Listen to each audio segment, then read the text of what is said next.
ജാർഖണ്ഡിൽ സർക്കാർ രൂപീകരണത്തിന് ഗവർണറെ കണ്ട് അവകാശവാദം ഉന്നയിച്ച് ഹേമന്ത് സോറൻ. വ്യാഴാഴ്ചയാണ് പുതിയ സർക്കാരിന്റെ സത്യപ്രതിജ്ഞാ ചടങ്ങ്.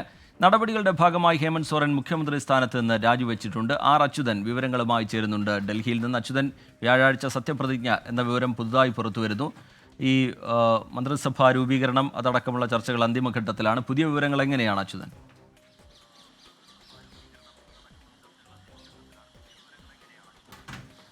റിജിത്ത്, ഇന്ത്യ മുന്നണിക്ക് ജാർഖണ്ഡിൽ 3-2 ഭൂരിപക്ഷം ലഭിച്ചതോടുകൂടി തന്നെ സർക്കാർ രൂപീകരണത്തിലേക്ക് കടന്നിരിക്കുന്നു. ഹേമന്ത് സോറൻ ആത്മവിശ്വാസം പ്രകടിപ്പിച്ചുകൊണ്ട് തന്നെയാണ് പ്രതികരിച്ചിരിക്കുന്നത്. ഇന്ന് റാഞ്ചിയിലെത്തി ഗവർണർക്ക് മുൻപാകെ രാജിക്കത്ത് നൽകി. ഒപ്പം തന്നെ പുതിയ സർക്കാർ രൂപീകരിക്കുവാനുള്ള അവകാശവാദവും ഉന്നയിച്ചിട്ടുണ്ട്.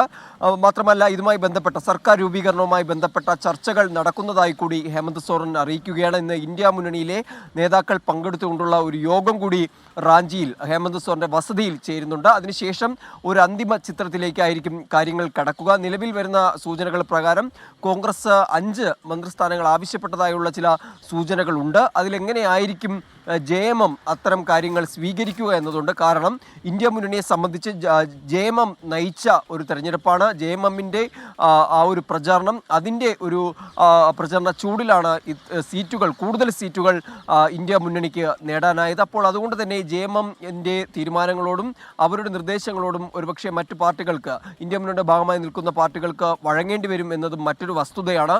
എന്തായാലും ചർച്ചകൾ ഇതുമായി ബന്ധപ്പെട്ട് പുരോഗമിക്കുന്നുണ്ട്. ഒപ്പം തന്നെ സത്യപ്രതിജ്ഞ ചടങ്ങിന്റെ തീയതി കൂടി ഇപ്പോൾ അറിയിച്ചിരിക്കുകയാണ്. ഈ മാസം 28-ന് വരുന്ന വ്യാഴാഴ്ച റാഞ്ചിയിൽ വലിയ ചടങ്ങായി തന്നെയാണ് ഈ സത്യപ്രതിജ്ഞാ ചടങ്ങ് നടത്താനായി ഇപ്പോൾ മുന്നണി തീരുമാനിച്ചിരിക്കുന്നത്. ശരി, ഹേമന്ത് സോറൻ സർക്കാർ വ്യാഴാഴ്ച സത്യപ്രതിജ്ഞ ചെയ്ത് അധികാരമേൽക്കും.